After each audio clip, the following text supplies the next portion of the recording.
What I'm gonna do about Sophia?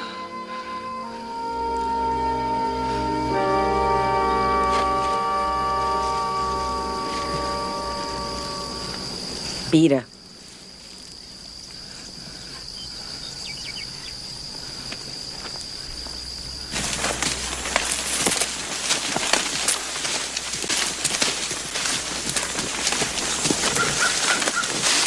You told Harpo to beat me. It was that mule, Paul. Old Joy, old Joy the mule, I tell you, I was out there trying to plow that North Field, and the mule just went crazy. He started kicking and bucking, hitting it right there. Bust my eye, bust my lip. All my life I had to fight. I had to fight my daddy. I had to fight my uncles. I had to fight my brothers. Girl child ain't safe in a family man's.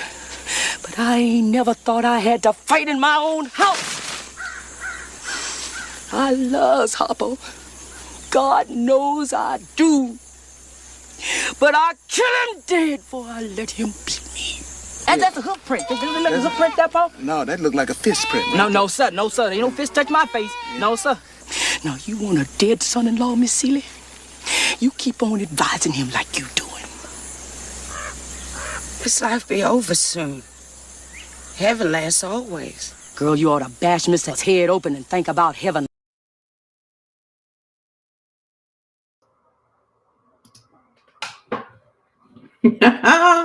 Hello. This is LYFE Forum, and I am so glad to be back with you.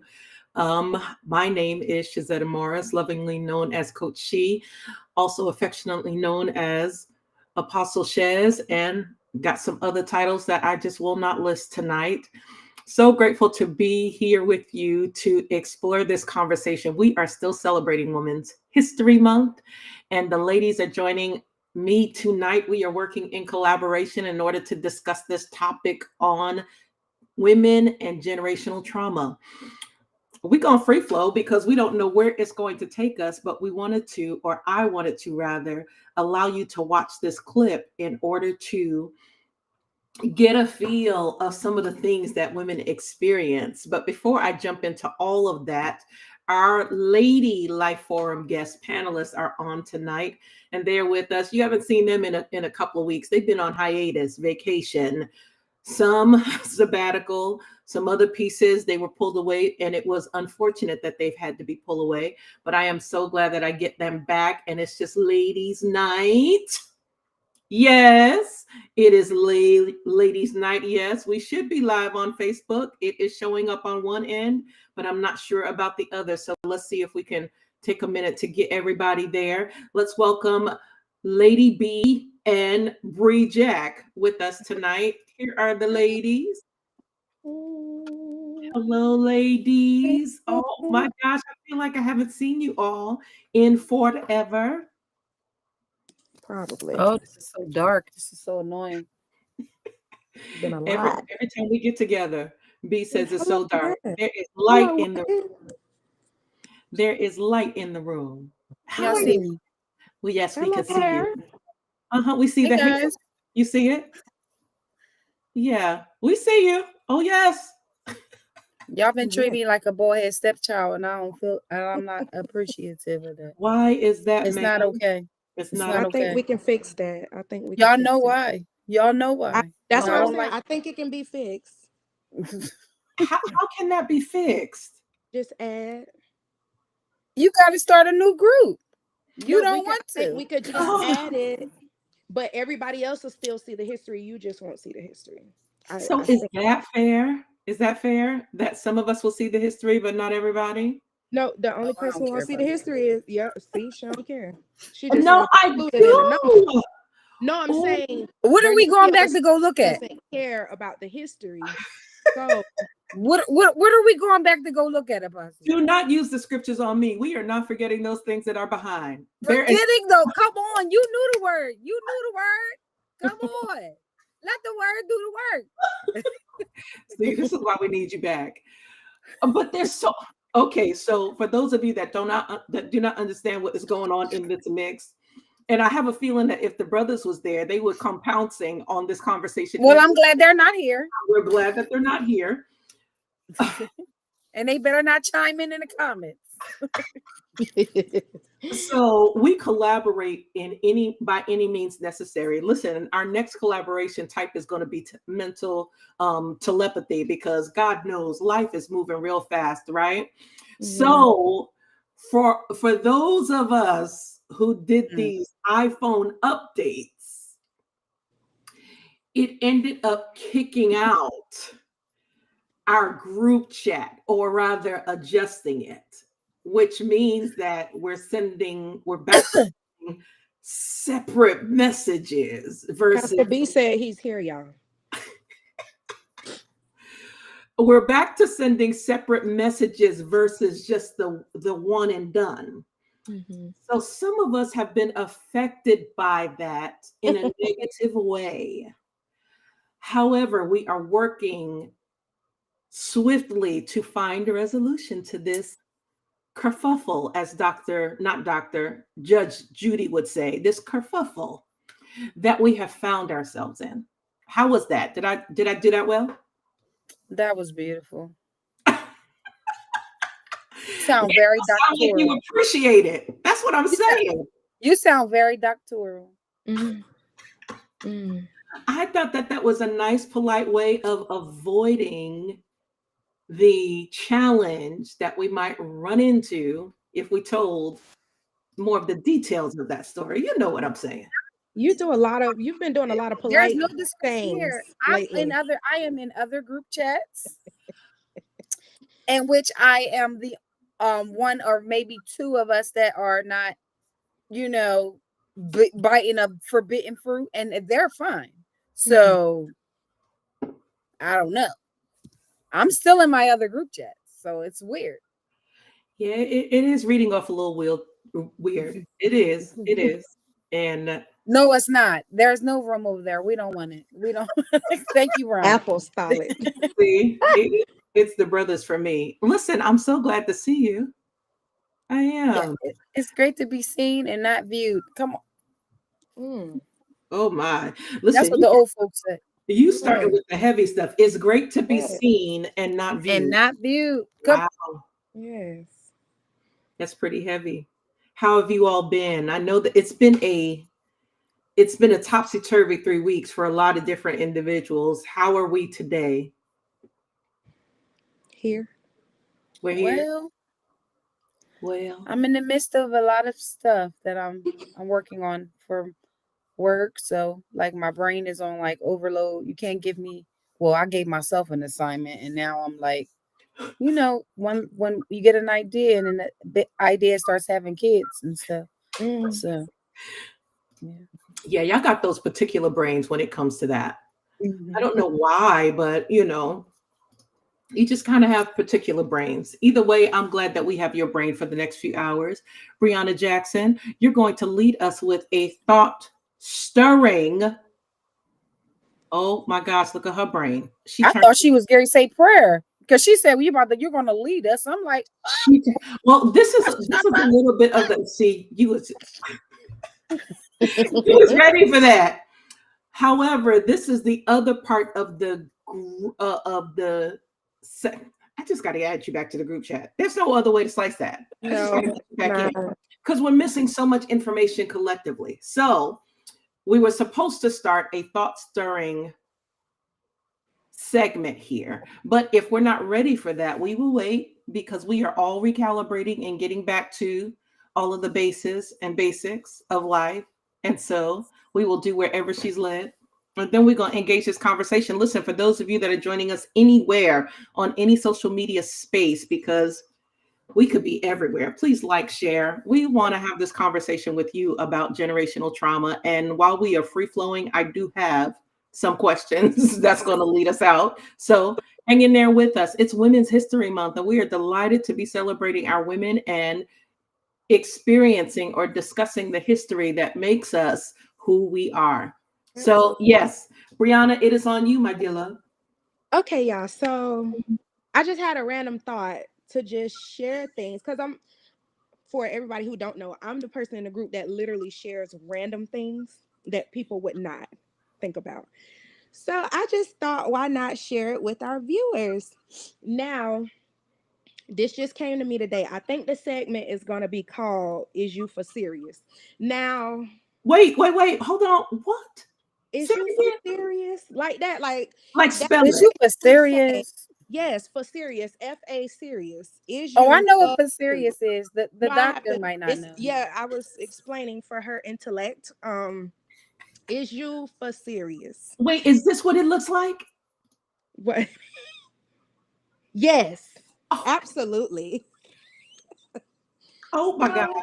So Go. it's it's just to be able to share comedic audacity with people, and sometimes things that may have you flabbergasted, or sometimes it may have you disappointed, or sometimes you just may be appalled. So this is just a dry run. I don't know everything around it yet. However, I'll share two things about Is You for Serious. On a serious note, um, Arlington Cemetery has stripped content on Black and female veterans from their website due to DEI. Like, Is You for Serious?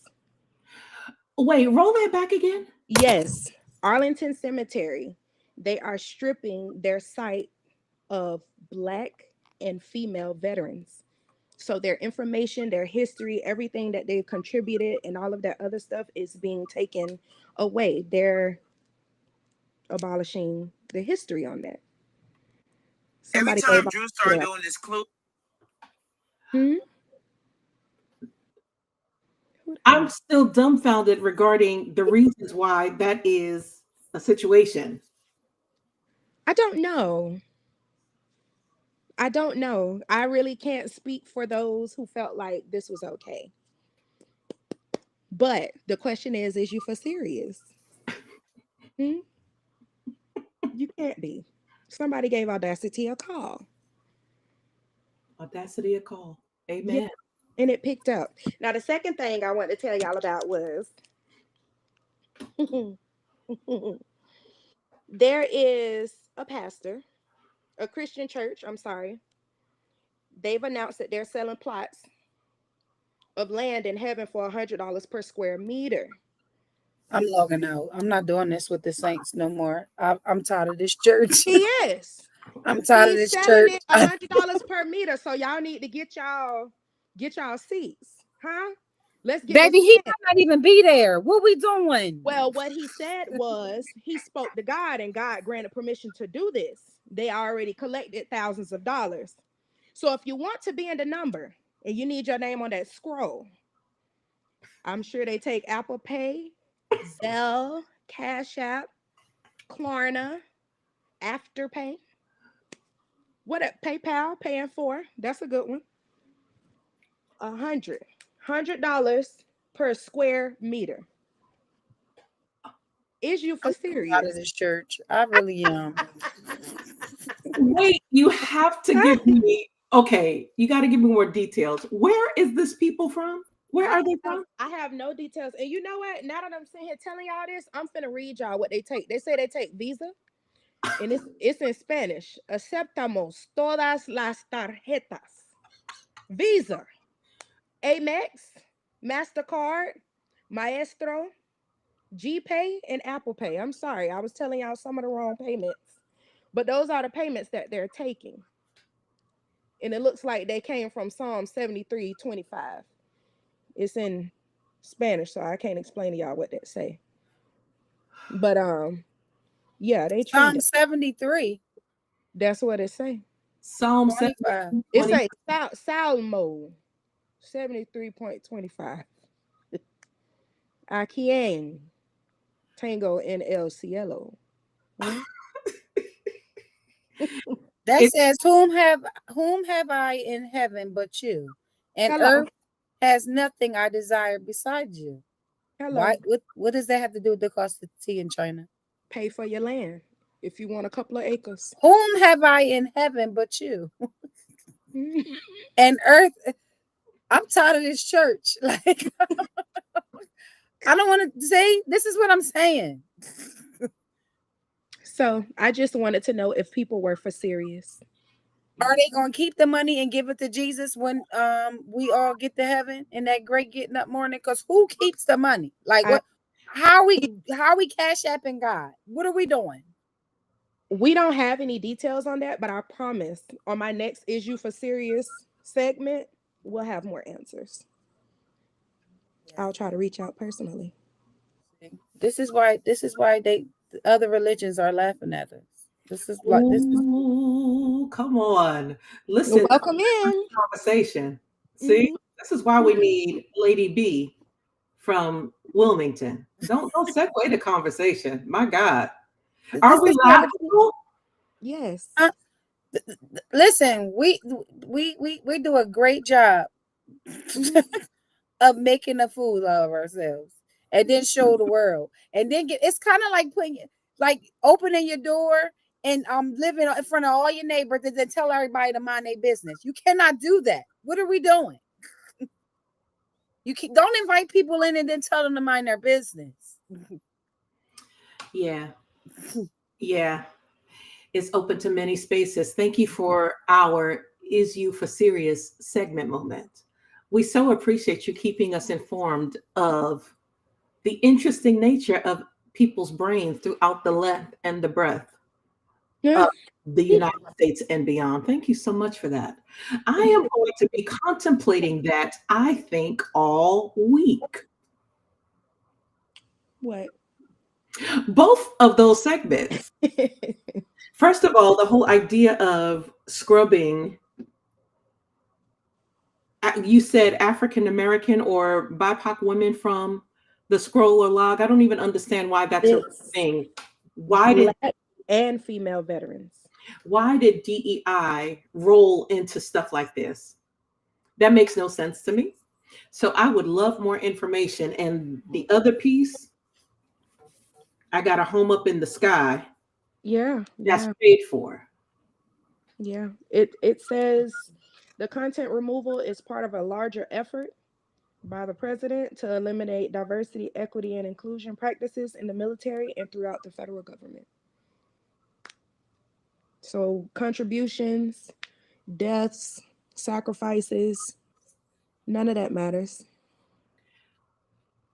So so we can't even bring to conversation any of those experiences from individuals who are special to us. Mm-mm. Huh? Okay. All right. This is what happens when you all take a break and don't come and see me until this week. This is what happens.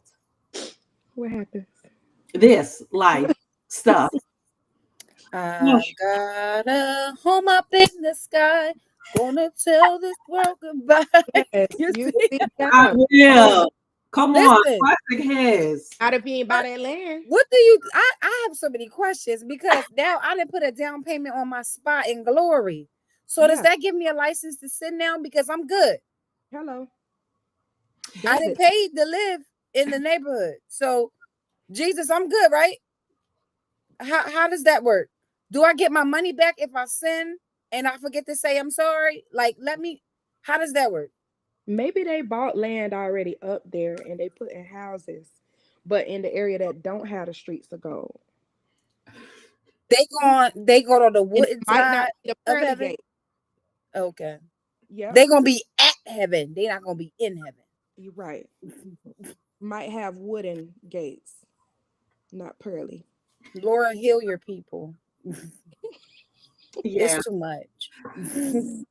All of the versions of information that we get. We'll keep exploring that. I am going to really, I don't know what I'm going to do with that, but I'm going to leave that here. Thank you for our Is You for Serious segment. How about a great launch of that?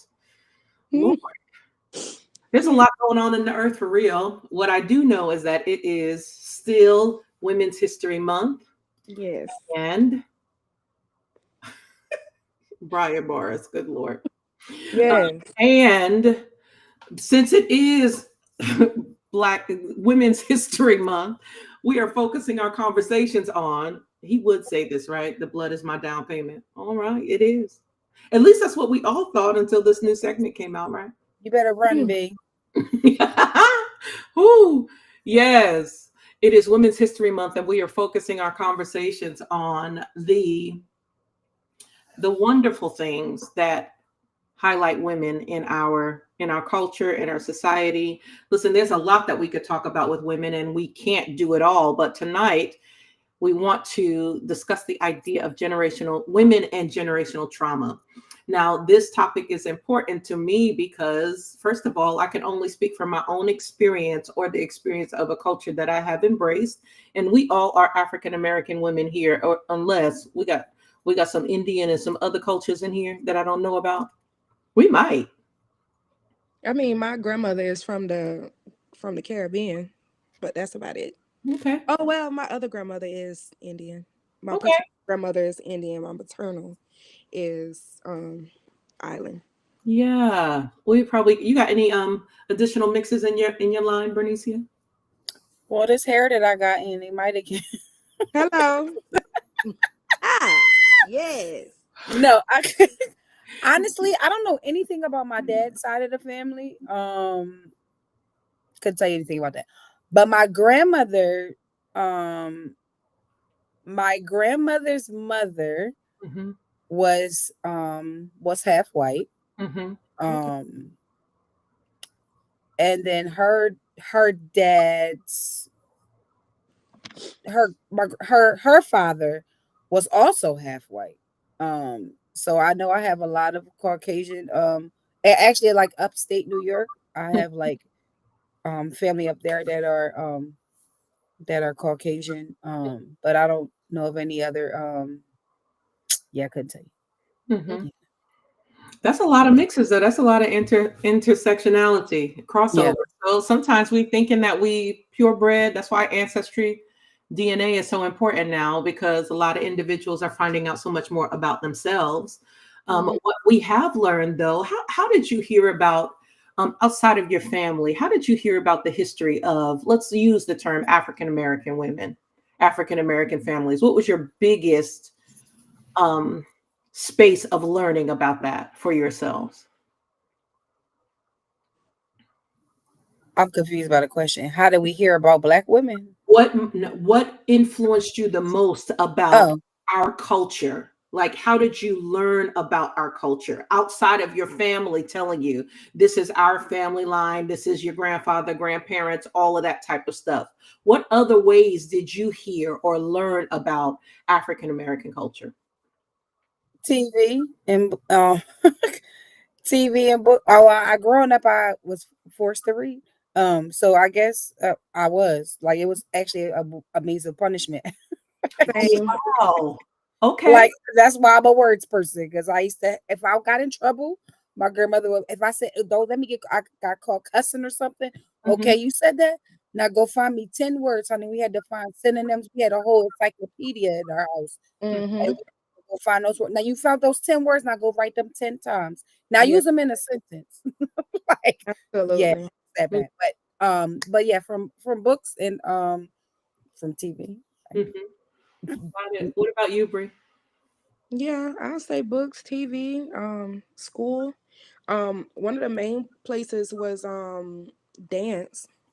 Because with what we were studying when it came down to African dance or Afro Brazilian dance, obviously we had to learn the history on that, and it just taught us the history with that as far as like where certain movements come from or derive from, stuff like that. So I would say I more so learned from there. Hmm. We're in an age now that there is a lot of the internet has brought everything, the libraries and all of this type of stuff right to our faces, right? Do you find that you are discovering more about your culture today than you did when you were younger and in school? Yes, absolutely. You said you more about our culture or about my history. My Both.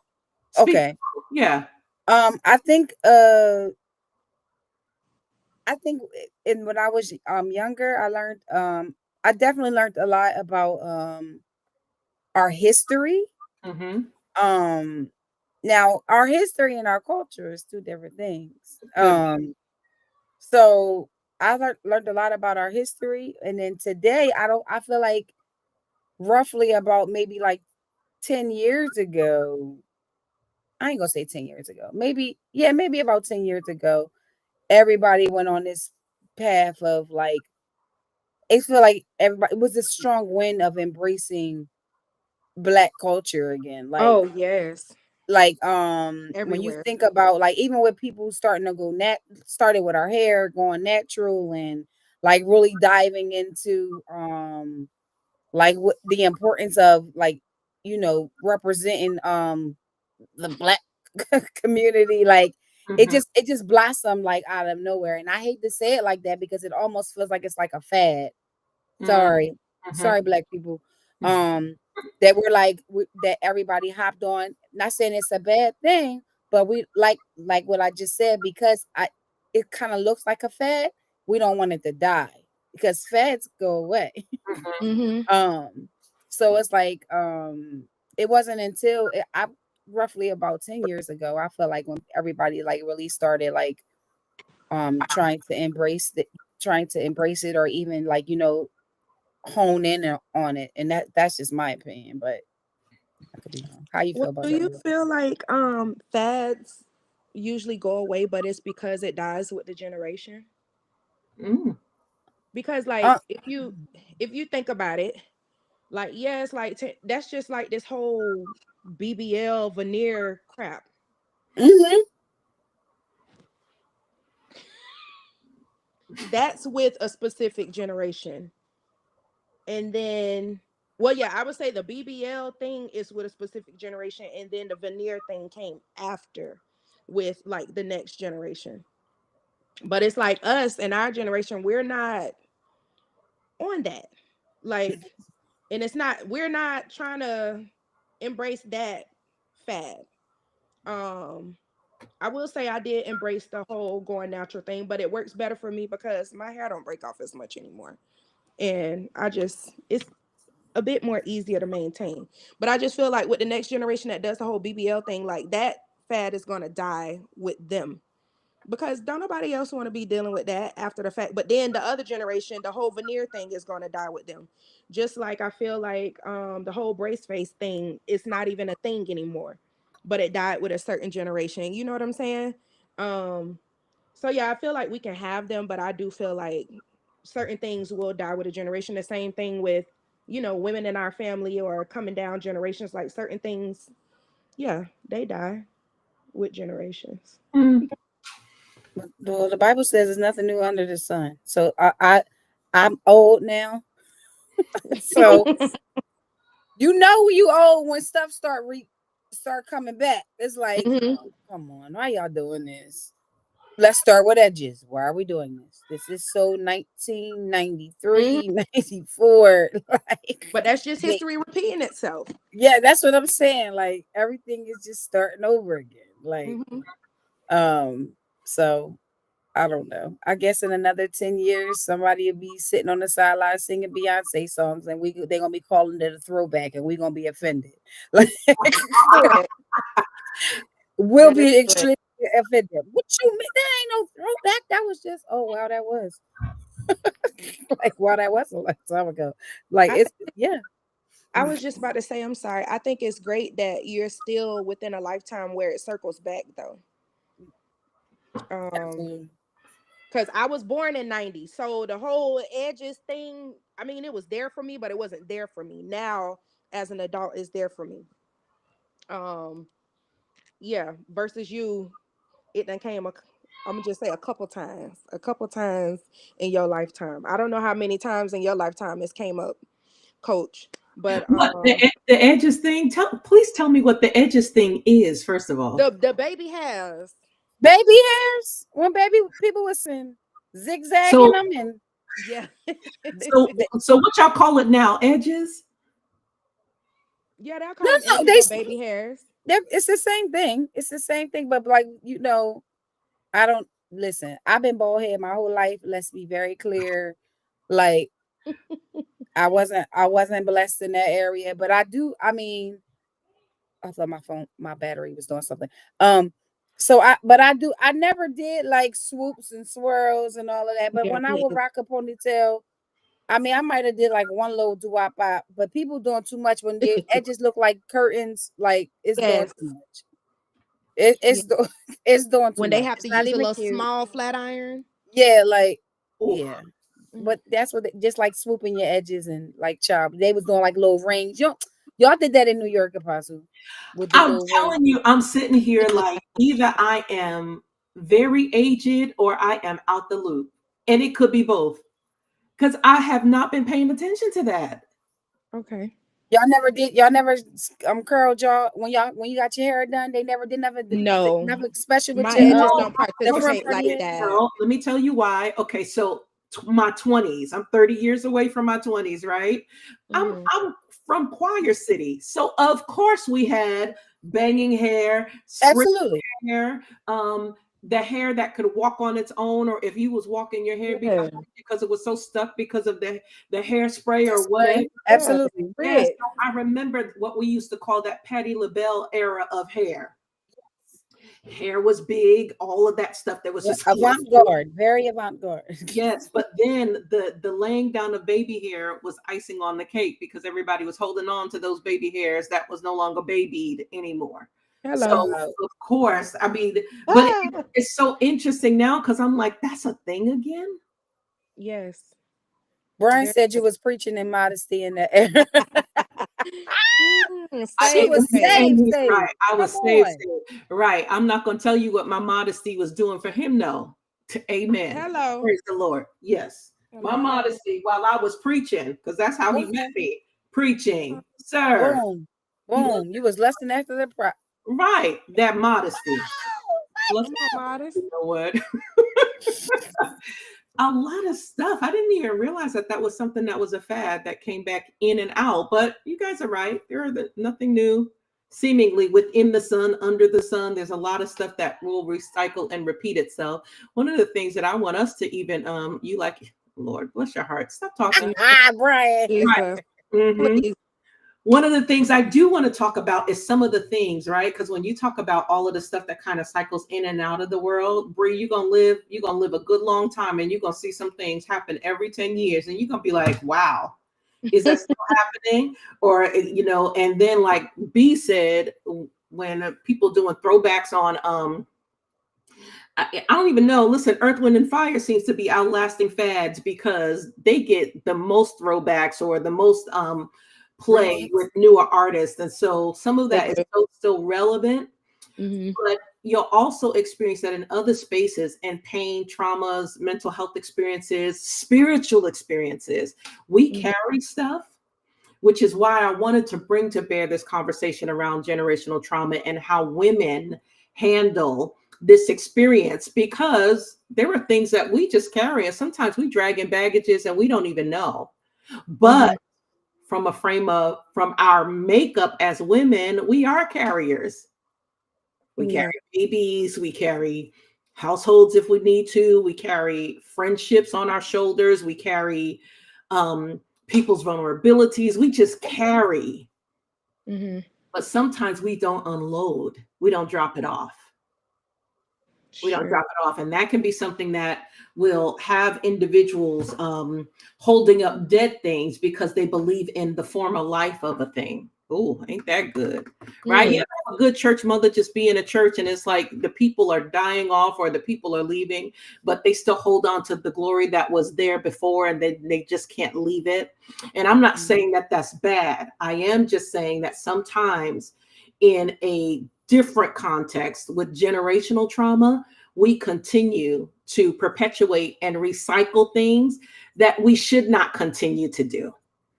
But we don't know that we're doing it sometimes. Sometimes we are functioning and moving, and then all of a sudden somebody will say, oh, you look just like Mert. Oh, you act just like Mert. Mert is my mom. Her name is Marilyn. And I'm like, okay, well, what part of Mert are you looking at in me? I'll be watching for that stuff, right? And so sometimes when you're walking out your own experiences, you could be reflecting your parents, you could be reflecting your family line and history, you could be reflecting your culture. And a lot of times people don't know how to drop that off. So I wanted us to watch this clip I've shown it to you all before, and I may have shown it to the larger population, but I wanted us to look at it and then talk about it. Okay, so here it is. It is a clip with Dr. Joy DeGroy about post-traumatic slave syndrome. So when you all see it, you would have seen it before, but I want some other people, let's see it, put it out there for the audience, and then let's talk about it. So here we go.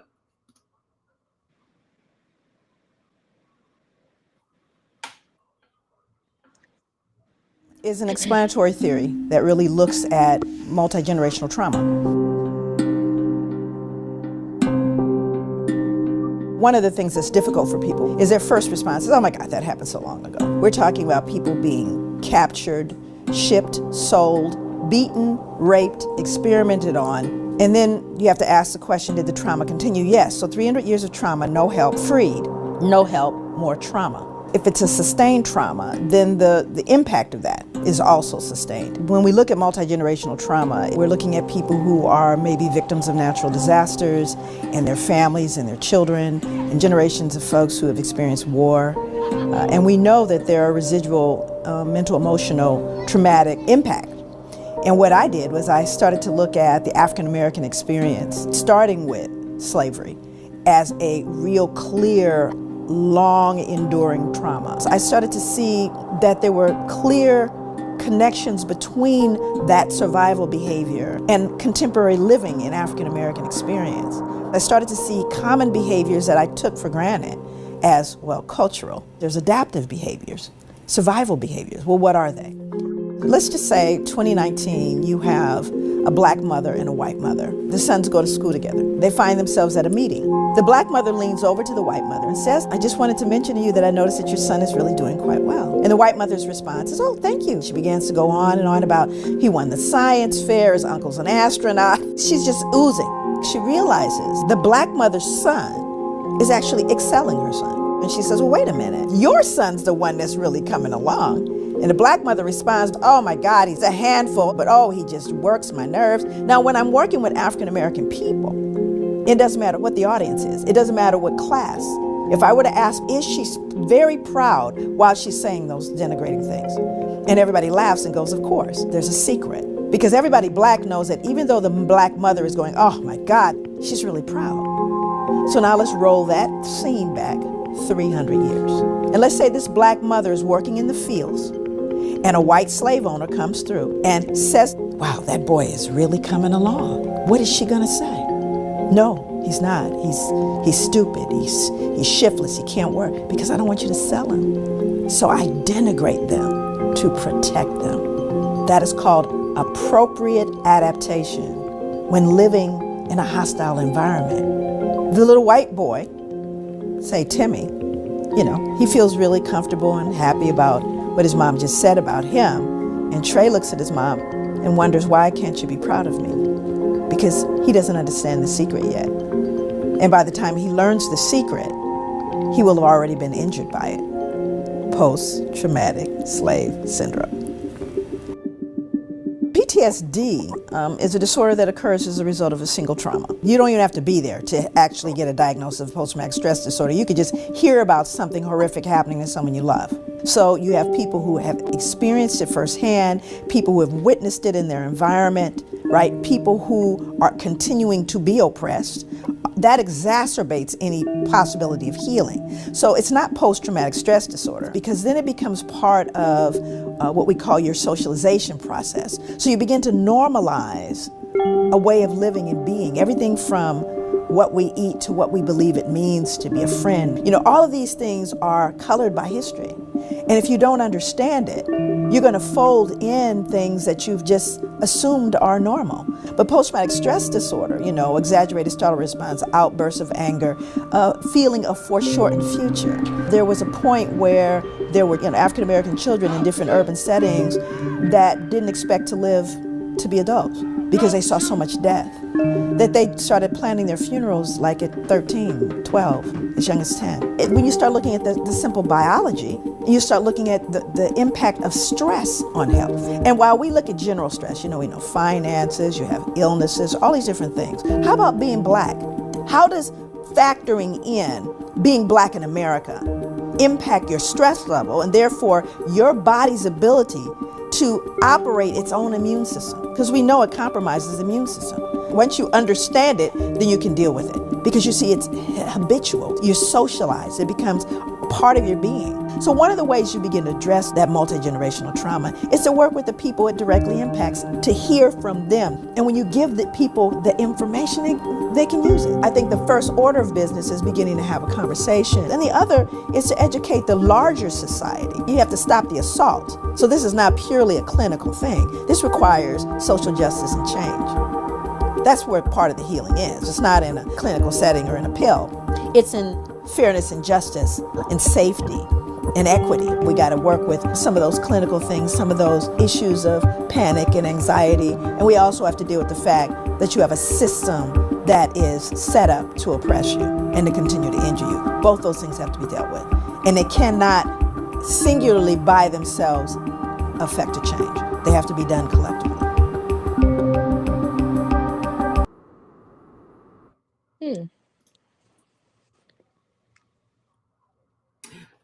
When I tell you Dr. Joy is the truth, oh my goodness. Clearly. Have you ever heard of her? Never heard of her. She's got a lot of content around this particular piece of the PTSS, post-traumatic slave syndrome. Mm-hmm. Yeah, have you guys heard of that term before? Never heard of Yeah, her. I have. Have you guys ever seen the documentary 13? No, but I'm writing it down. That it's on it. I hope it should still be on Netflix. Okay. But when I was in Public Allies, we first of all, it's very heavy. that documentary is very heavy. But we learned about the PTSS while we were we did like a whole curriculum on it, and a part of that we watched the documentary 13, and that kind of like tied everything in. But yeah, it's real, and I think I want to say I recognize her name. 13, the number 13, as in the 13th Amendment. Yes. Huh? Okay. So it's by Ava DuVernay. Is it Ava DuVernay? Yes.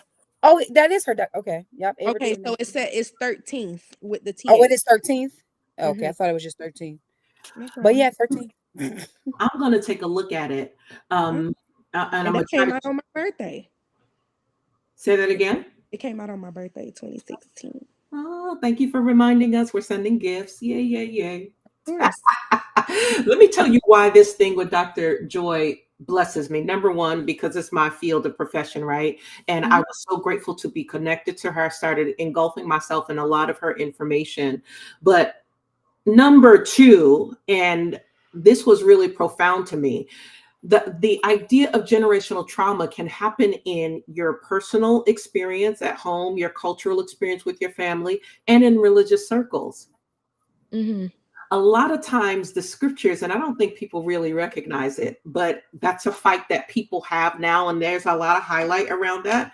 People struggle with the scriptures being the unadulterated word of God as it relates to he inspired it, he spoke it, and that settles it. So much so to the point that they can't recognize that some of the writings that were written with a lace or an edge to impact and oppress people still is in that same book. And people struggle with that. Regardless what end of that struggle is for you, I'm not going to fight. I don't fight, period. But I'm not going to discuss that. The reason why I think this is important is what I remember in my own experience. As a child, I remember my grandparents lived in North Carolina in a city called Fairmont or Barnesville. And I remember one summer I've told you all this story. I remember going one summer to my grandmother's house, and we were there for the summer or for some event. It may have been a family reunion because our family has reunions every year. They will not forsake it. And I'm glad that they don't. I remember saying something to my grandmother, and somebody asked me how I was doing. And I started talking about myself in a positive way. Oh, I'm this. Oh, I'm that. I was younger. Oh, I'm this, oh, I'm that. I look good and all of these other types of things. Now, I was a child. I think I was probably in my adolescence going into my teenage years. And my grandmother stopped me and said, you shouldn't talk about that. You shouldn't talk about yourself like that. Mm-hmm. You should let other people talk about you. You should let other people esteem you. And to this day, my grandmother's been gone for 3 years, probably now. And I remember that statement. And I understood the reason why she made the statement. Because scripturally, even though it may have not been contextual, scripturally, it was there. But as I got older, it also made me understand some other things about how we were, how I was encouraged or discouraged in speaking well of myself. Mm-hmm. So it put me in a position where I was waiting for other people to speak well of me. Right. And that became a conflict. Those types of things for my grandmother, my grandfather, who were both sharecroppers, a generation away from slavery. Mm-hmm. So imagine the video that we just saw and the context of what continues to perpetuate right or wrong that keeps getting passed down as accurate or correct, but really can be harmful. Because if I continue to think about that from one context and not believe in myself or learn how to value myself or learn how to speak well of myself, I may have been in a different position regarding myself.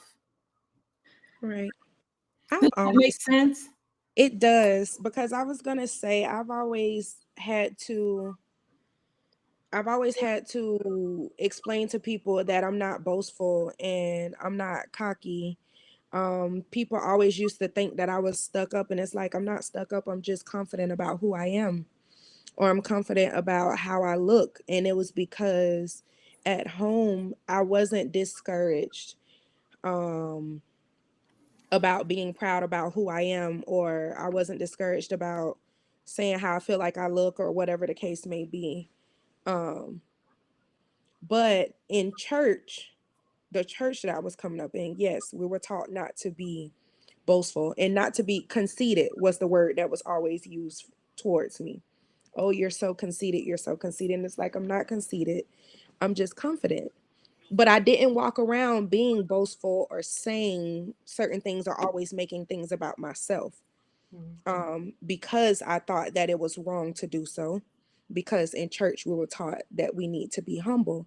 And being humble, you don't speak on yourself like that. Mhm. Mhm. I don't know if people recognize what that has done in how people learn how to experience how they create and sustain their own mental wellness when it comes to those things.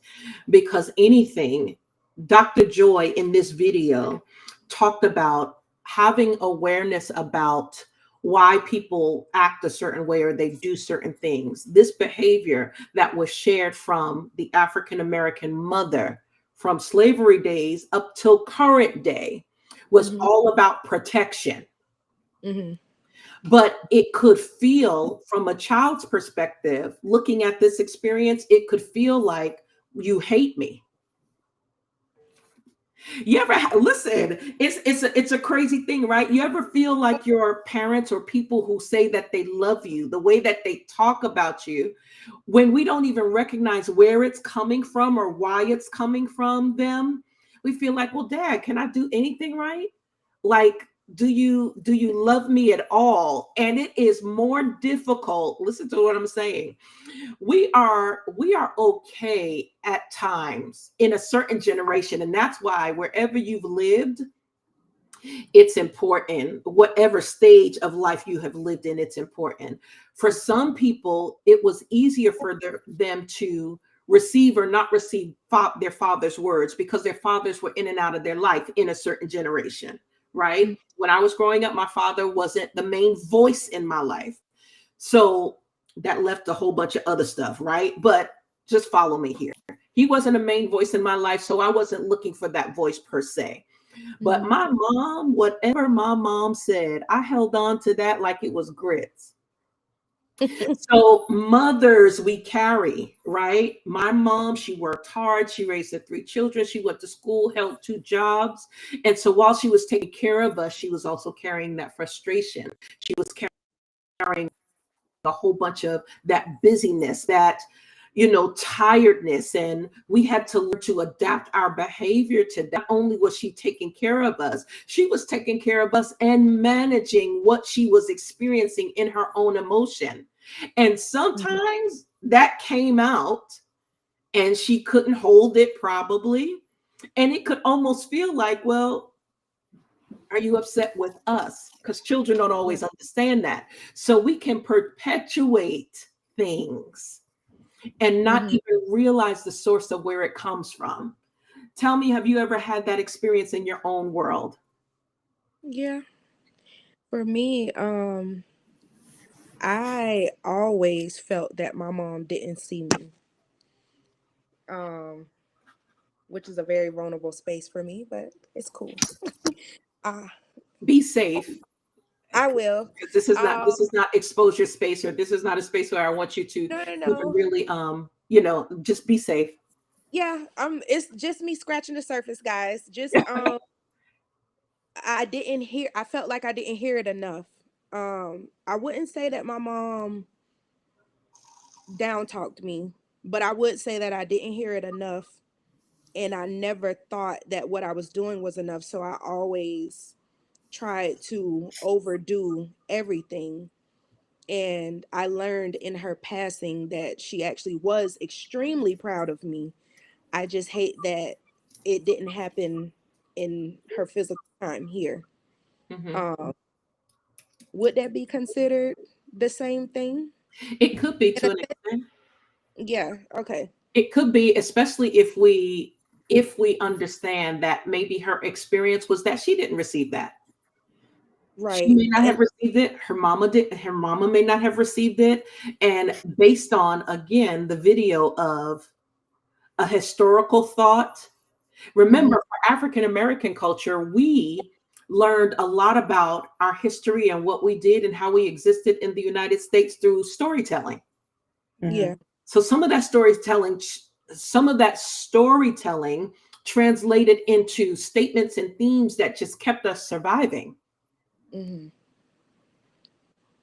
But it was really generational trauma. We kept carrying it and passing it down and passing it down and passing it down. So think about, there's nothing new under the sun, right? We've got this enslaved woman who is and in the imagery, she says a slave master comes and looks at the son, and mom immediately starts talking bad about the son, not because the son is bad, while he doesn't know that. She's talking bad about him so that the slave owner doesn't take him, right?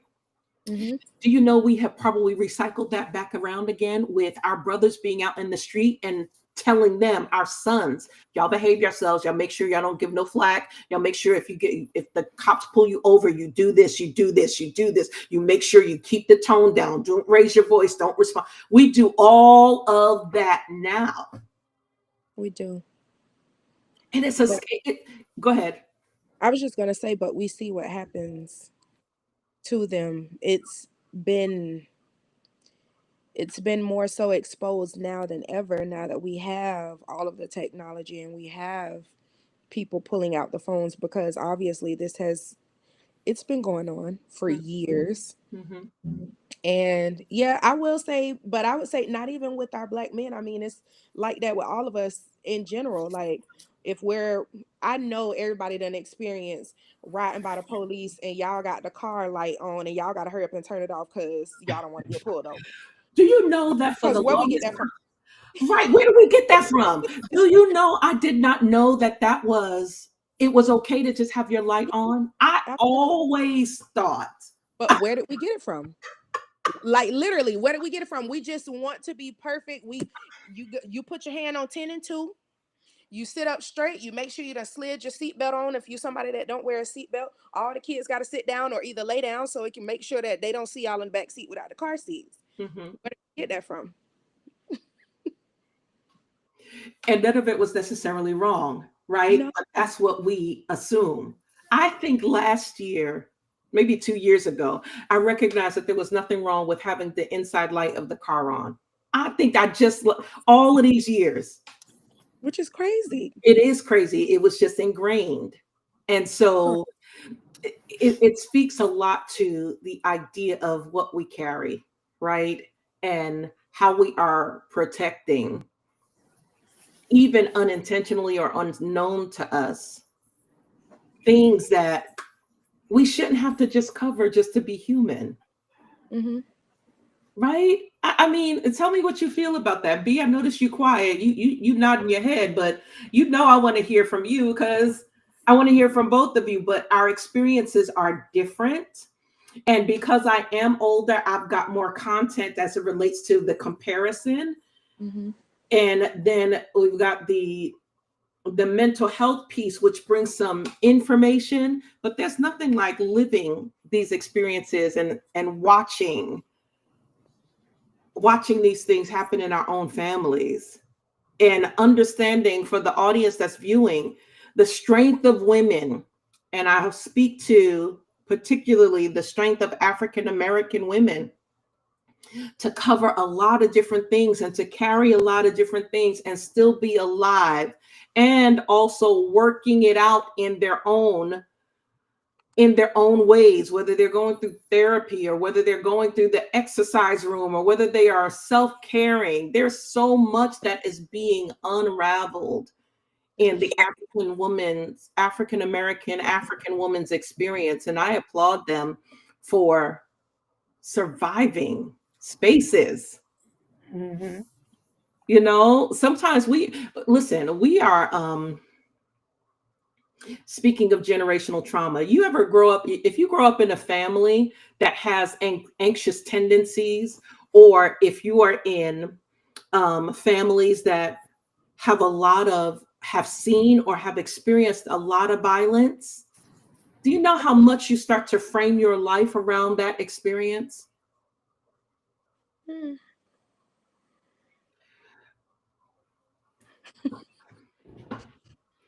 You laughing? B is nodding her head. B, say something to me.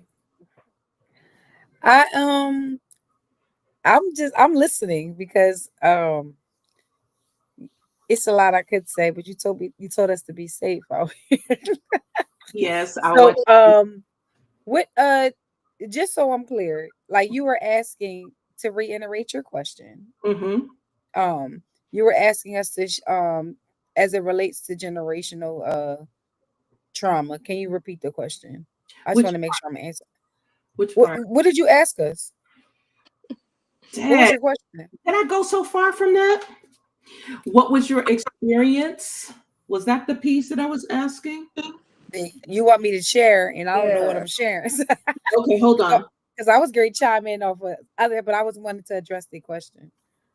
Have you ever had it? Well, I think, okay, so let's pipe back. Let me jump back because I can do a whole bunch of tangential talking, extra talking, right? Let's jump back to this. Have you ever had that experience where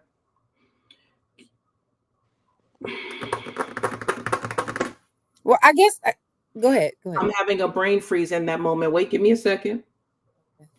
Because we talked about the experiences in our households. We talked about the idea of not knowing what our parents experienced in order to keep us safe. Sometimes it would feel as if Mhm. they didn't like us, but in reality, Okay. because of how they were talking to us, just relating that back to the video, the woman was trying to keep her son safe. It may have felt like she was degrading him, but she was using this as a protective measure to protect him. Have you Hmm. ever had those experiences or watched those experiences with other people, family, friends, you having a personal experience yourself with that? And tell me how you felt if you did. Okay. I'm gonna answer this the safest way I can Uh-huh.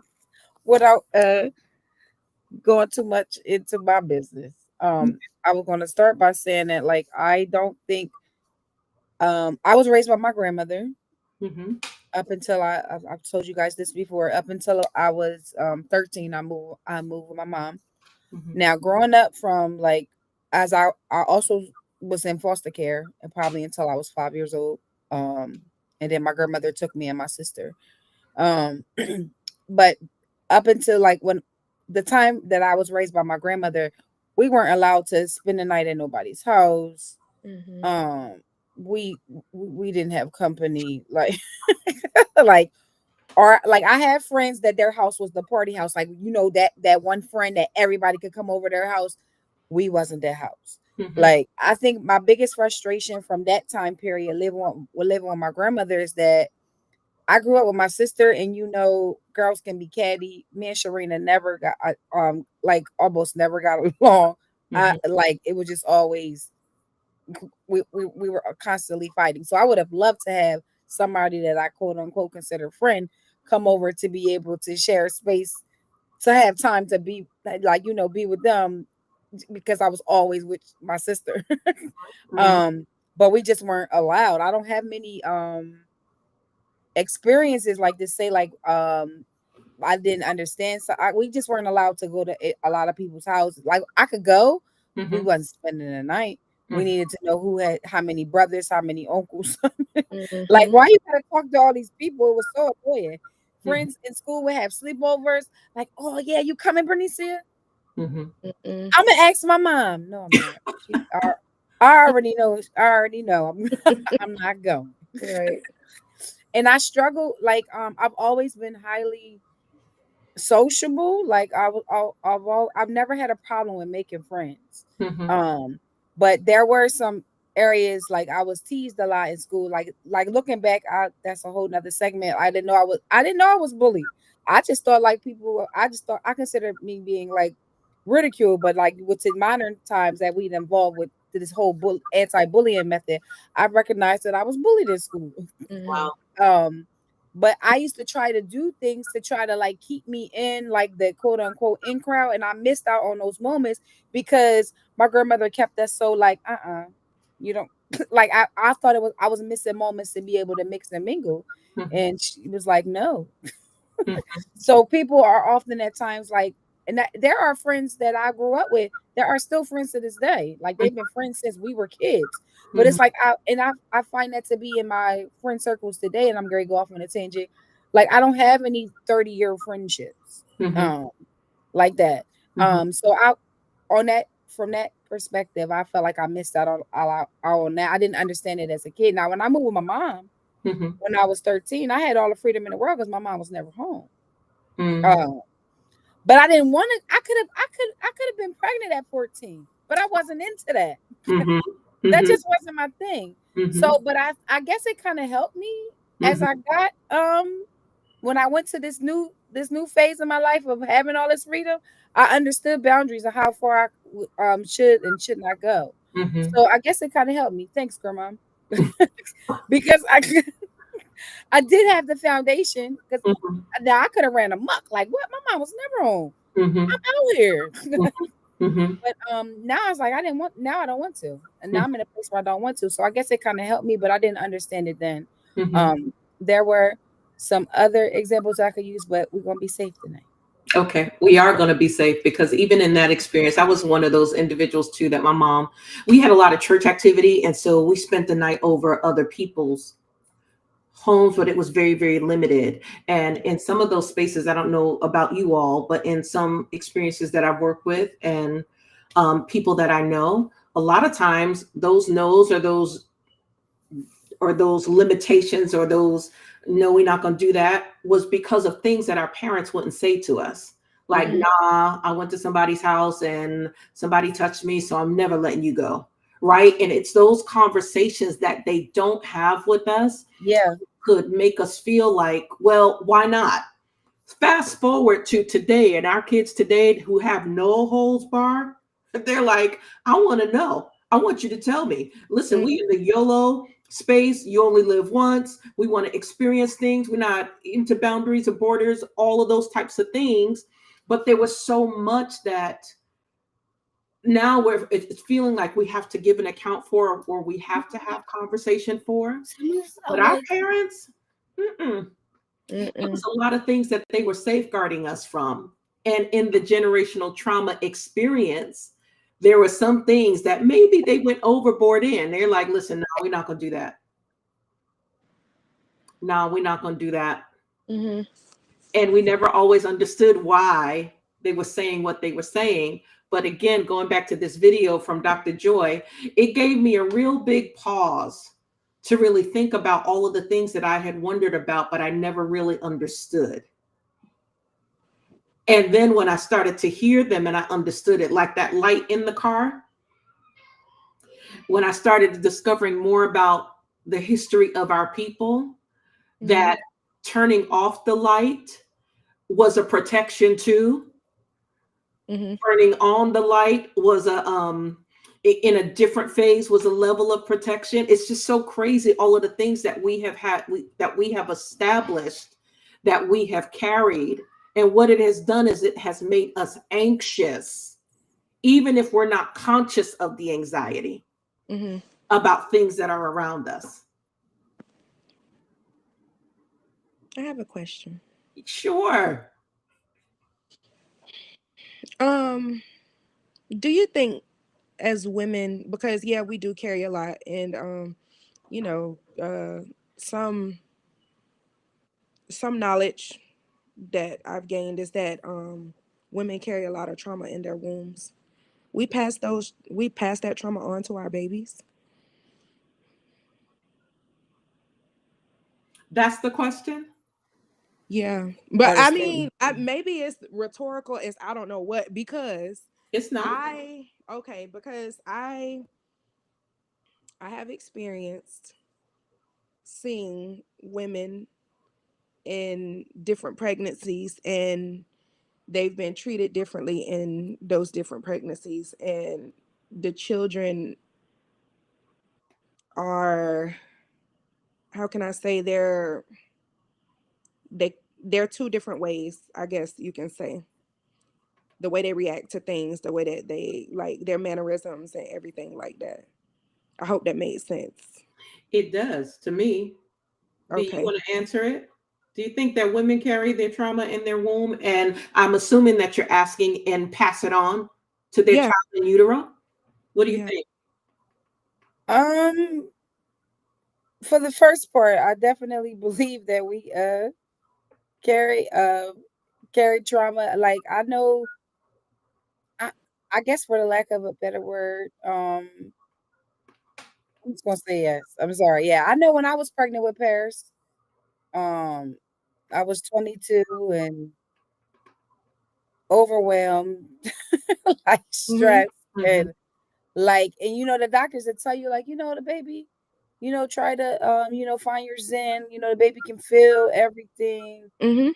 Um, I just thought, but I definitely do believe that. But it's funny because Paris was this, like, sincere, like, really Joe baby. Like, she was always tee high, smiling, like, all the time. It's like, Yes. girl, what is funny? Like, she was smiling coming out the womb. Like, it's crazy. mhm, But they say that babies can feel everything that the mother carries. mhm. Um, there were listen, I could tell y'all some stuff. If she felt that, I need to cover her more, because it was heavy. 2004 is when I had Paris. Mhm, Oh, child. mhm, It mhm, was a lot going on in 2004. mhm. So I certainly believe that. I definitely believe that. I do, though. Yeah, I would agree from just a personal perspective, and then from a professional perspective, the research proves it. Right. Mm. Not only does the research prove it, the scriptures prove it. Mm. Jabez was born, and women in Old Testament culture, right? In Old Yeah. Testament scripture, if you look at it, the women, depending on their situation, Jabez's mother was one of them. Rachel and Leah was another situation where they named their children out of the pain experience that they were True. having at the moment Mhm. with their partners or spouses. Mm. Mm. Right? And so that experience plays out into how you carry. what you carry. And because we are carriers, by the time we are impregnated with a baby and the experience with our partner is not good, oh my goodness, all of that angst, frustration, anxiety. I think a lot of times in the medical field, they focus on the physical results of that. But then nowadays, more doctors are focusing on the emotional and mental state of a woman as well, because all of that plays into how your child will respond. It's interesting to consider that they would do well from a physical space, but then they're not getting the edge of your frustration while they're in utero. It's very difficult to separate that. Mm-hmm.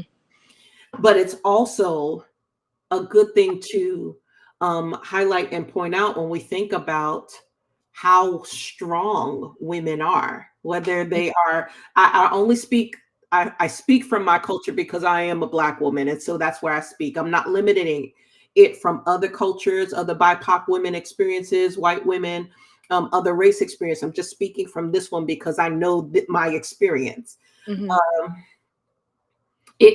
Listen, we are, oh my God.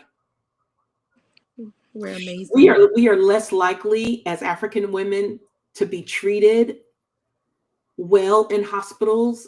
Yes. We are expected to be strong or to carry pain differently. And I think that that's a generational trauma, right? Because we have had to do things that made sure that not only we were okay, but people that we birthed were okay.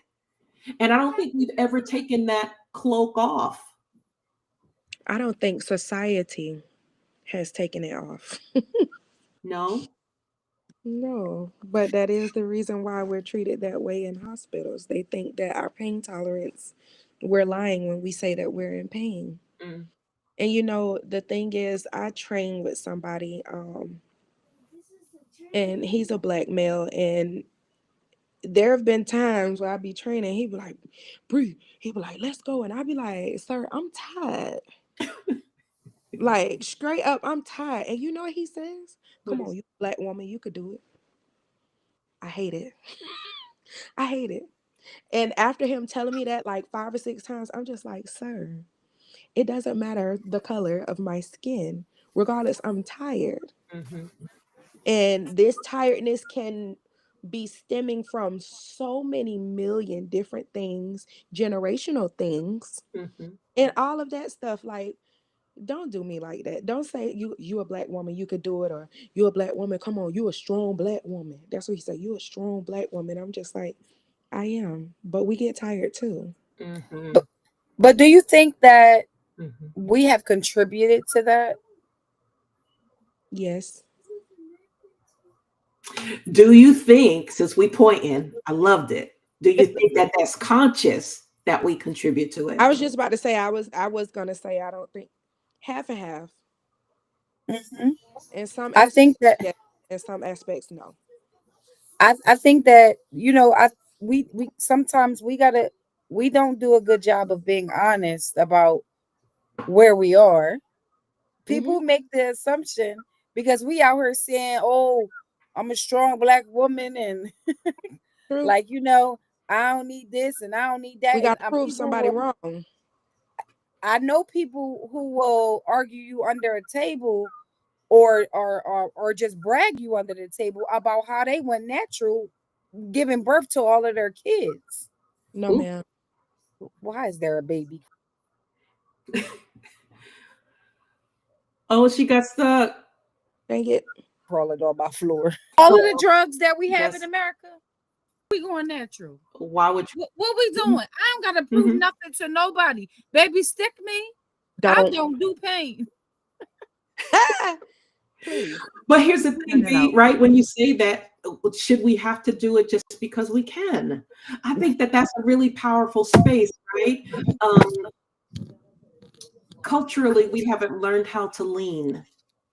And yes, maybe society. So Dr. Joy said it, and I wrote it down. She said there's 2 levels that we have to address this, right? Societal and individual. So I get the individual spaces where we're dealing with people that have the results of their experiences, and we've got to walk them through, you know, learning how to anchor their experience, understanding how to process that, helping them to reconcile some things and to move them forward, right? So we got that, the anxieties, the PTSD, the depressions, all of those spaces. And most times, most people tether back to, I wasn't loved by my mom enough. That's a whole, because remember when we started this, that conversation of the voice, prominent voices in family structures or in children's ears is their mom, right? But she talked about that individual space. But then at the broader space, this is what she said, which is speaking to this pain space that women, Black women, we have lived in that expression. She said, we got to stop the assault. I heard her when she said it. And when she said that to me, Bree, that opened me up to a whole bunch of things, because I think that B, while we are saying that we understand that we can kind of contribute to that, I feel like that ball started rolling way before we were born, and we just kind of rolled up in that avalanche. Mm-hmm. And I don't know if we've really taken the pause to just say, hey, we are not by ourselves. We know what our mama and mamas and them did. We missed that kind of wisdom, but we don't need to have that kind of strength if we're going to partner successfully with husbands and partners and all of that. I think that there's a whole lot of conversations that we need to unravel in order for that idea of being that strong Black. They're still playing I'm Every Woman at every women's celebration. Yeah. So we unconsciously support those things still because of what it looks like, but it's almost like a prophetic statement over us that if we are not this, we are not anything.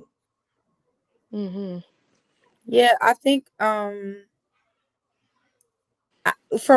my perspective, I feel like we have Black women, let me not say Black women, but women of color have been through so much, like of trying to prove, like demand our presence be recognized, or like, you know, for so many years, that when trouble and things started to come upon us, we try to save face and just act like everything is okay, because if we give any little inkling that we're falling apart, it's over for us. Mm-hmm. So pride sits in, and I like, you know, primary reason I die early because I ain't said nothing. Mm-hmm. But like you said, like, this is everything that has been handed down to us has contributed to all of the reasons why we're like, yeah, listen, I'm just kind of like stepping out of my pride. Like I you know, I'm not too far, a couple years off of my pride. Like, listen, me either. We in the same boat. So yeah. So it's like, be you okay? No. Yeah, I'm okay. Oh yeah. Now I can say that was B's testimony every day. You could look at B's face. Can I just say this without, you can't punch me through the screen. Talk about me. B would be like, B, how you doing? I'm okay. Okay, well, this face is not matching these words. What is it? Right? But I understood, and I'm being me. I'm like, all right, I'm not gonna leave that like that. But it just proves how conditioned we can be, because people can't always hear our that we're not okay. Sometimes it's just hard, and I don't know why. But for some people, it's hard. I don't want to hear that you're not okay. I want to hear that you're okay, and we could just keep moving on. Mm-hmm. And we can continue to create that culture. I am chief apostle among that tribe, right? We just create this thing that makes it easy for people. We carry, we cover, we nurture women. And sometimes we don't have that dig out from individuals that say, I see pieces of what you got going on. You need a break. You need time. Can I just offer you my ears? I don't think we give that. And then we're not good with each other as sisters sometimes. And so societal things, systemic things, and I know we at 8:26, let's stop here. Societal things, systemic things can put us in positions where we're like, I don't know, we feel like we're boxed in and have to respond certain ways. So we're in society's box. Then we create a box within our own sisterhood. So then it makes it uncomfortable to be with these boxes. I remember when I was in my 30s, 20s, 30s, one of the biggest things that people were saying was, man, I don't relate to women. Women were saying, I don't relate to women. My best friends are men. My mom used to say that. And while I understood that, That's kind I of true. said to myself, ooh, something is wrong with the idea of me not being able to relate to somebody who is anatomically like me. Yeah. So it just felt like there was another shift or disconnect from amongst us. But back in that day, slavery days, families had to be together, communities had to be together. And here's the look, we walked out our trauma together.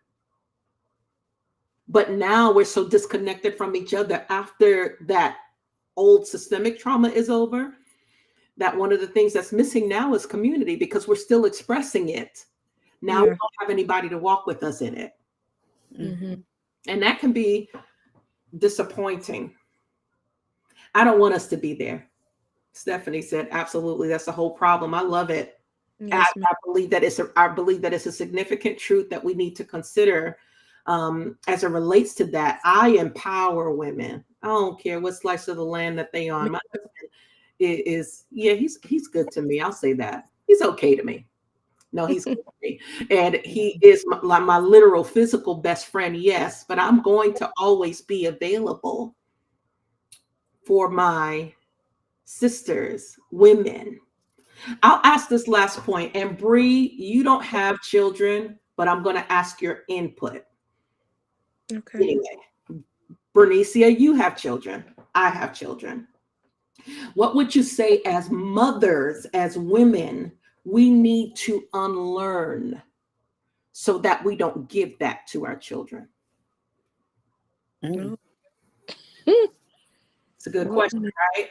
If you're in the audience, listen, pay attention to that, right? Because all of us have grown up with something that we have had to unlearn later. But we have younger children. You have nieces, nephews, right? B, what do you think we as mothers should unlearn? One thing, so that we don't perpetuate that or continue to feed that into the next generation. I got a list. Now I think that for me, I think that I wish, like, for me, I need to unlearn of being I ain't gonna say unlearn. I just need to be more. I need to be more open. Like we talked about it before, how this generation don't care what they say, how they say it when they say it. And I think we spend, and I work in education, so we spend a lot of time trying to shush them, like don't say that.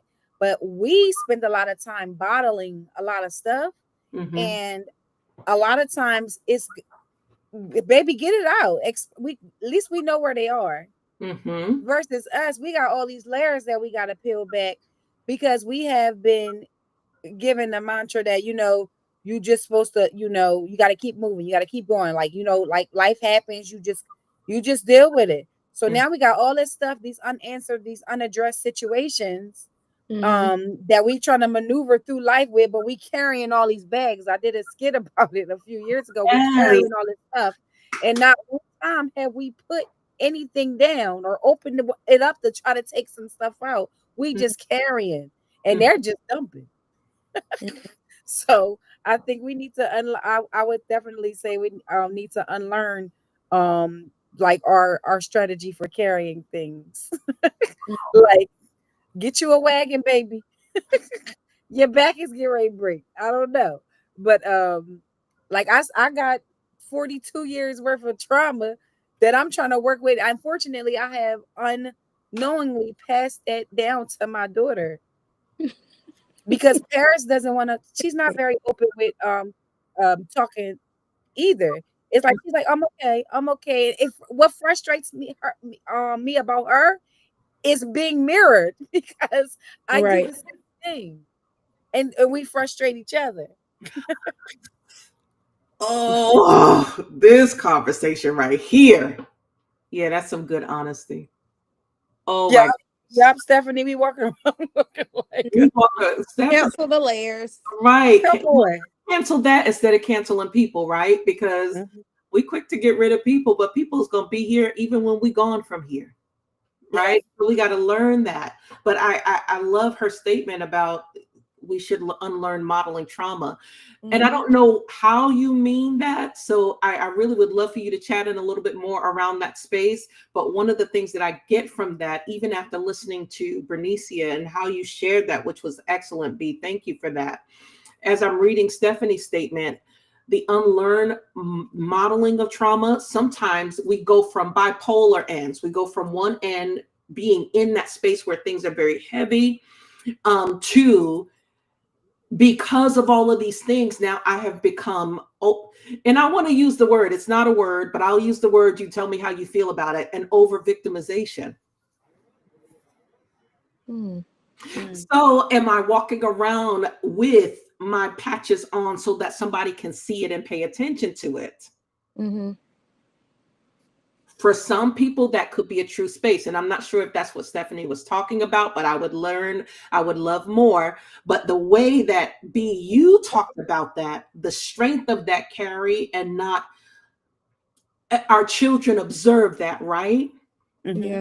I listen the other day. So we've been in this space, and my indigo crystal child, Lord bless her whole heart, at 14, she is ready to rule the world, or at least the Morris world. So this she's gonna be 14 next week. My God, I can was you about to say her believe? birthday is coming up. She's gonna That's be crazy. 14, y'all. So a couple of weeks ago, she went through this thing, and this thing happened. And when I tell you, she shut down, boom. Mm. And Layla walks through some spaces, she talks to people. And in one of these conversations, as I was sharing, I said, you know what? I'm watching my child. And I know she's stonewalling, and I see all of myself in her right now. I'm Mm. looking at a mirror of what it looks like to take a hit, process it in silence for days, and then keep moving on. And all of that was for me was because I didn't have a lot of people to talk to about what I was really feeling, because perfectionism was my trauma. Mm. Mm. So I'm watching this child just stonewall, process, just shut down completely. And I said, Lord, so like you, B, when you see Paris and it's mirroring, it mirrored right in front of me and say, you see how you can be? Nobody knows. Nobody can touch that space. Nobody knows how to read you. Where did you learn that from? Where did that come with you? Ooh, and all of that. I feel generations. My mom, her mom, her mom, my aunts carrying stuff, watching nonsense around them, but just carrying. Mhm. And so, like your coworker Bree at the job, Mm-hmm. in Journaling. his view, he has an expectation of what Black women is supposed to be, and you are a Black woman, and he says this is what Black women do. You can get out my face. Listen, I feel you, but I understand why people see it like that. I get it. I get it. And it's almost like the Holy Spirit presents in front of us our children Mm-hmm. to show us. So that taught me, my answer to this same question is, it taught me to watch the process and allow myself to be healed while my child is learning how to do it differently than I did. Mm. So So that goes into the modeling trauma thing that Did you yes, see what Stephanie is said? as she just shared, right? So I yeah, can't train her to just blow through it. right. That's not working. I'm gonna be here when you process it. You want to talk about it some more? Come on, let's keep digging. Mhm. Let's keep digging at that, because I want you to be emotionally free, not just physically free. Yeah, come on, let's keep talking. Yeah, that thing was heavy for me. It was. It was heavy. Bree, you don't have children, but you have nephews. Yep, and nieces, and I think And godchildren. God babies. I would say to unlearn being defensive. I feel like Wow. as a culture in general, we can be very defensive towards family, friends, loved ones. It don't matter. Hmm. We always jump to the fence, always think that we're not. Well, that could, stem from not feeling like we're good enough or whatever the case may be, depending on your upbringing and all of that stuff. But I can speak for myself and speak for my family that we are extremely defensive. Extremely defensive. Never actually feel like somebody is giving a comment, or if the comment is not good enough, it's like why you couldn't say more, or why you couldn't do more, or why is it you and then why is it not me? Um, yeah, I learned that. Wow. That's heavy. Mm-hmm. It Last, is. yeah, that's heavy. Listen, we're carriers for a reason, women in generational trauma, and whatever backdrop that you have as it relates to this, we all have experience. Now, listen, I know that there are people that are like, listen, what can we do about it now? There's nothing that you can do about it now. You're in your now, you're moving forward. But what I will tell you is that there is no way that you can change your operating system until you understand why your operating system works like it does. Mm. So you got to at least be willing to draw back and say, I recognize that this is the core issue of the reason why I think. Then in my present state, I can be aware so that when it pops up, or if something pops up, if I'm being defensive, no, let me check myself. Awareness is our key to establishing new behaviors. Yes, our women chiming in. Yeah, they are. Yeah, Hey, friend. Yes. she said we have to stop taking everything personally. I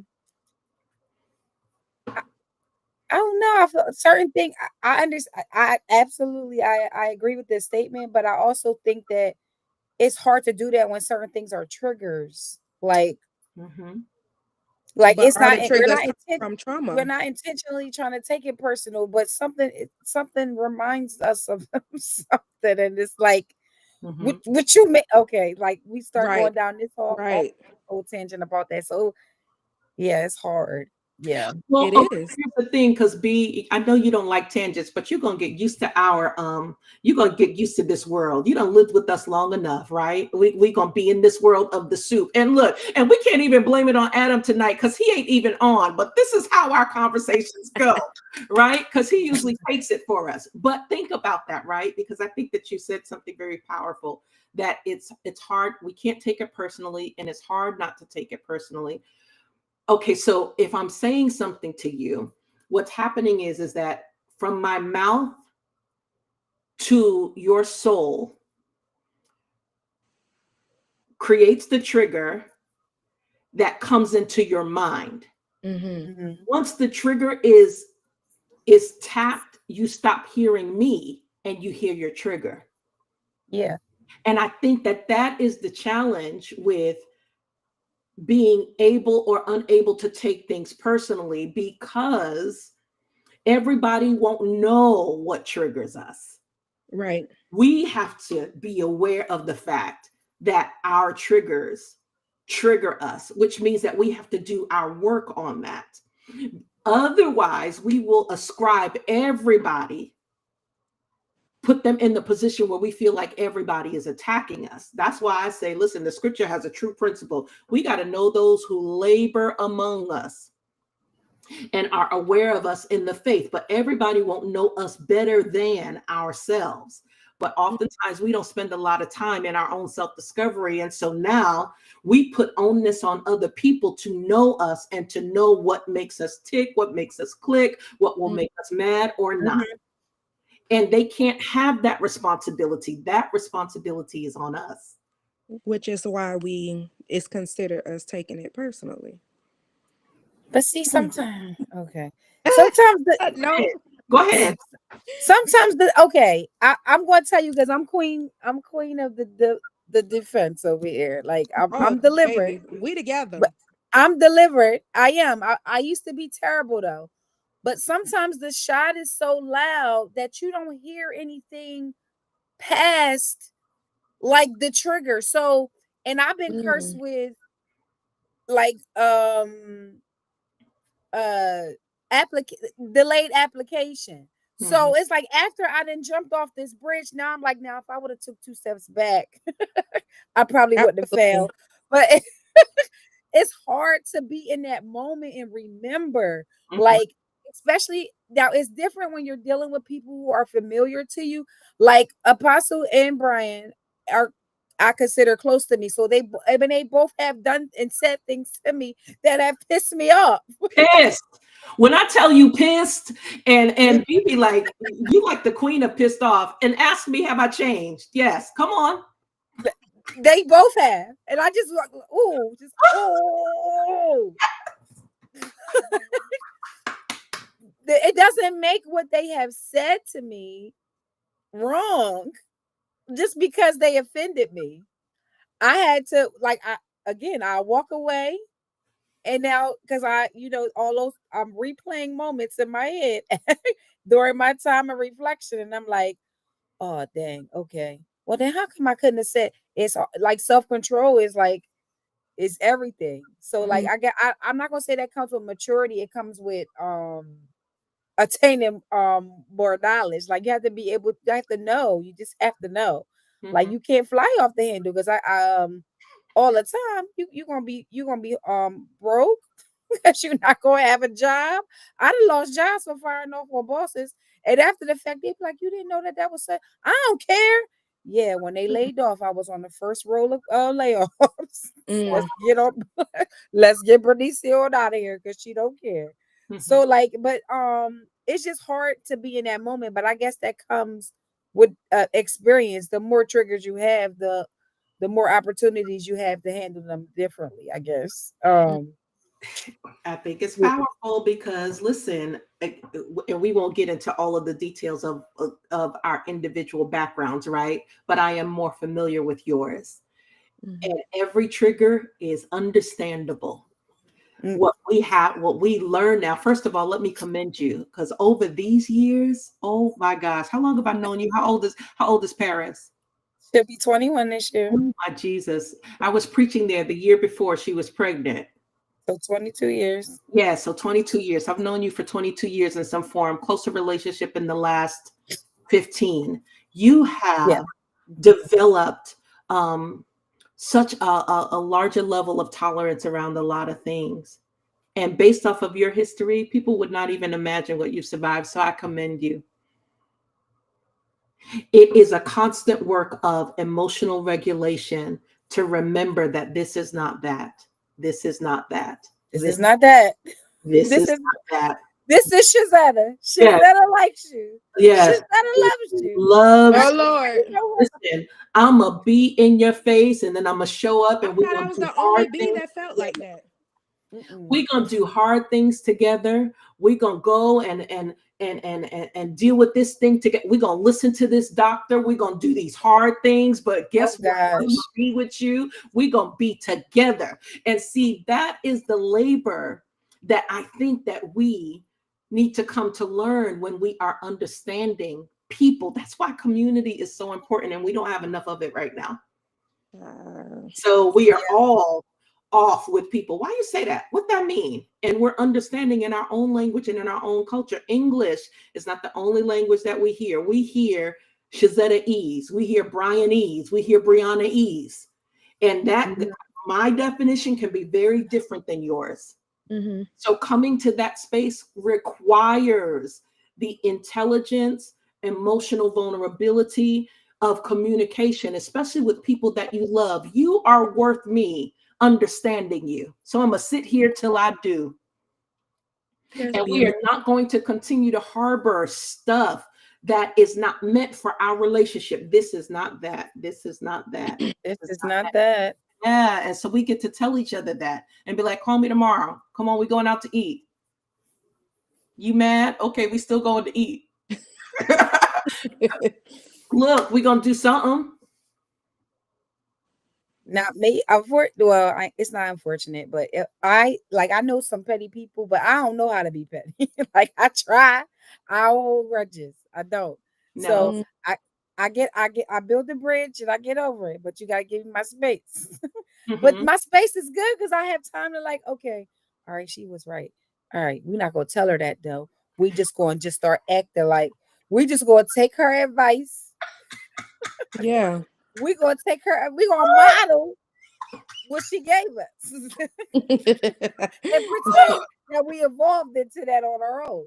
Yeah. It wasn't her idea. No. No, not at all, love. That was all you. Come on. I came up with that on my own. Yes, Same as you you. did. Yes, Yes, you you did. did. I am tickled because I could see me doing that, and then I'll hear it in a play and be like, "Was that us?" Yeah. Uh-huh. Look at him. Look at him trying to find the credits. My Listen. name on the back of that. Oh my gosh. Yeah. Listen, all I can say is that 2012 to probably about 15 Mm-hmm. was hard. Yeah. But we made it. Come We on. made it. Listen, when I tell you, the other day, I'll say this. We getting off of here. It's 8:47 long. The other day when I saw your 10-year cancerversary, when I tell you, I celebrate that like it was my victory. Mhm. Because when you have relationships like that, those of you, community is important. Those victories where you walk, it's one thing to see people in their demise. It's another thing to see people in their demise and their process and in their victory. That's what Mhm. good community does. And when we don't have it, we be longing for it. Generational trauma in our histories with our families, with my grandmother, with my mom, with my aunts, they walked all of those experiences together. They didn't hide them. They were with each other. That's why I don't get down to North Carolina enough. But in those younger years, when we did, we grew up with everybody. Yes. The cousins would talk about us bad. Y'all those city cousins. But we be in the choir. We be in the choir. We be at Sunday school. We be in the fields picking tobacco. My brother was driving a tractor when he was 10 years old because my uncle said, "Come on, you're doing this." We work. That whole process, it gave me so much balance in life that I didn't appreciate until I got to this stage of life, how important community was. When there wasn't a mental health therapist, there were people that we could work it out with. And we're missing that right now.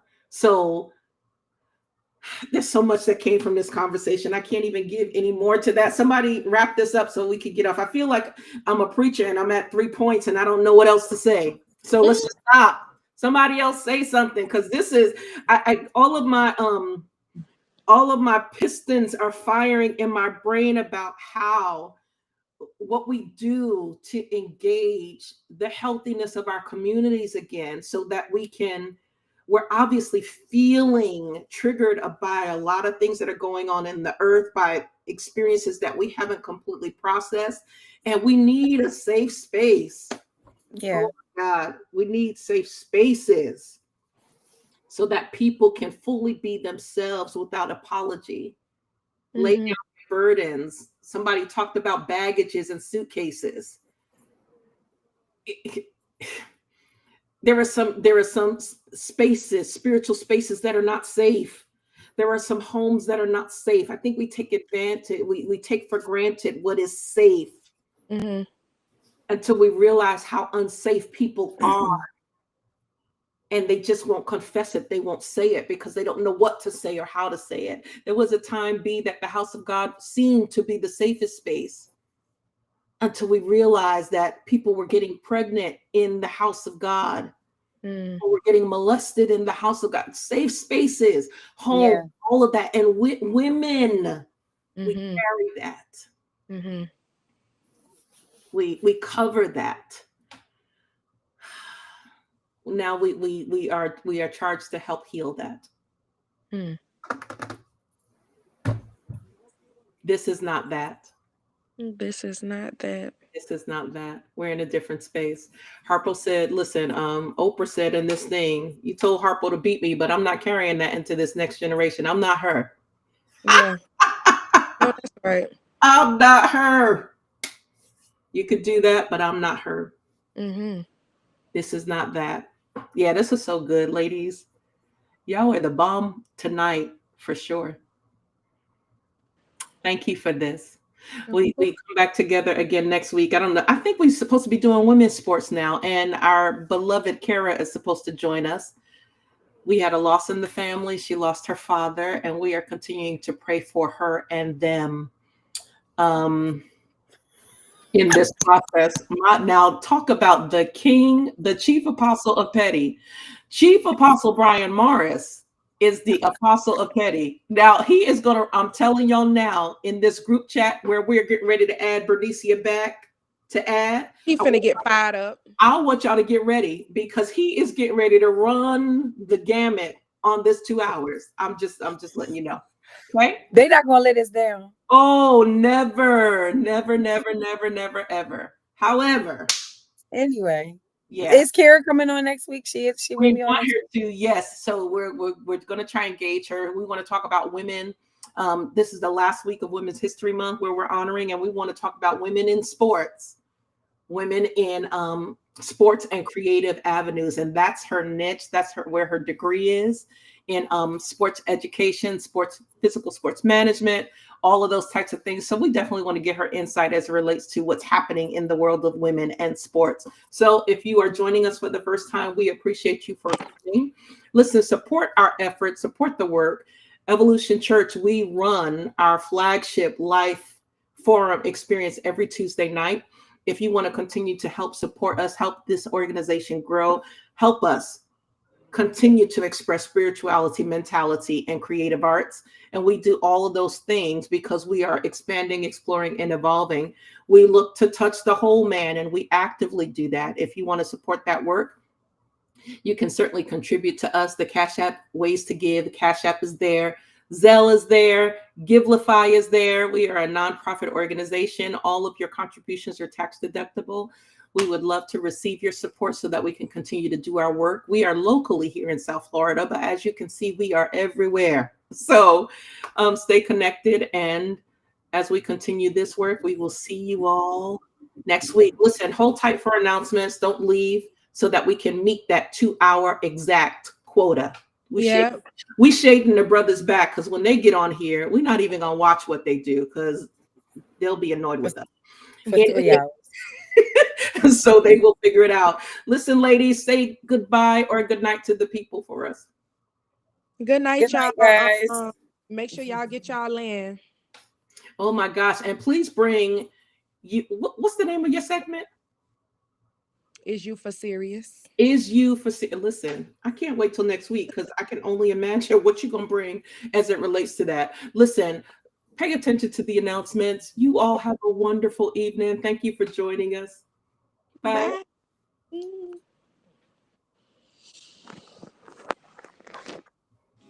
Y'all know what that is? It's amazing. Evolution Church South Florida would like to invite you to worship with us. You can connect via our second Sunday virtual community or meet us in person for our fourth Sunday experience. Both begin at 3 p.m. sharp. Remember, this is the place where we explore, expand, and evolve. See you soon.